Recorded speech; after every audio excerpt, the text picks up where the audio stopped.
Ky është Bajram Dymleku, 72 vjeçar i ka ushtruar për 45 vite profesionin mësues në Shkodër.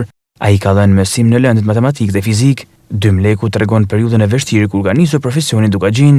Periudhë e vështirë, me thënë drejtën, në kohën tonë, unë kam shku në Dukagjin, kur kam marrë shkollën, edhe pak vështirë ishte sepse familjen e kisha në Velipoj, gruaja punonte atje, fëmijët këto, do me thënë, ishte vështirë, goxha e vështirë. Por ashtu kena përballu punën, nuk e kena shmang, edhe atje bile ma i mend në jetën time kam pas një nxënës që kam shku në Olimpiadë me te dhe kam marrë shumë pikë, as pikë sa shumë shkolla të tjera kishin shku në Olimpiadë me 5 nxënës edhe unë isha me një dhe mora pikë sa ata ose ma shumë. Do me thënë, e kena pas satisfaksionin sepse kena pas nxënës 2, 3, 4, 5 e klasa dhomë. Atje gjithmonë ka pas 5 fëmijë. 8, 12 që në bokur. Do me thonë, kështu ka nisë. Pastaj, unë kam lëviz në Posërim, Bushat, Velipoj, dhe kohët e fundit, rreth 20 vite fundit kam punu një pjesë kohët këtu në arsimin 9 vjeçar dhe një pjesë të madhe në arsimin e mesin. Jam mundu me ba ma të mirën e mundshme. Duke krahasuar me simëllënien gjatë komunizmit në kohën e sotme, Dymleku thosë në atë periudhë mësuesi është paguar më mirë se sot. Po, atëherë kena pas shumë pasion për punën dhe shpërblimi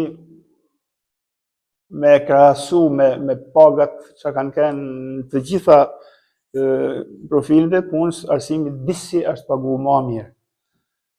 Ndërsa, ba me krahasu kohën e sotme, unë do t'ju ilustroj me një rast që kam pasur në një takim në Foggia, me ftesë të një shkollët mesme, me cilën pa të arrit me binjakzu shkollën time, ata e kishin 2.000 euro. Kurse unë si drejtori i shkollës mesme kisha 500.000 lek, që me konvertu në euro ishin 350 euro. Do thanë, diferencë shumë e madhe. Kështu krahasohet.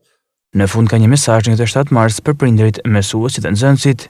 Mesazhin mbyllet kësaj bisede do ta jepja për prind, për mësuesit edhe për nxënësit.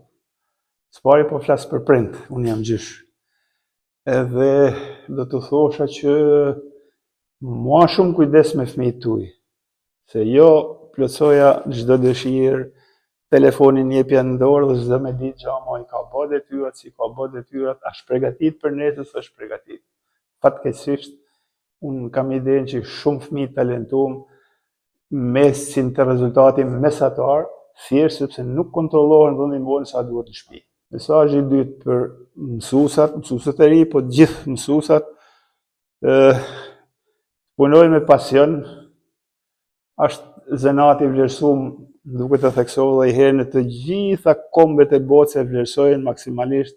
Gjithashtu dhe nxënësve, ju lutem, nxënës, nipa, mesa tona, ma pak celularin.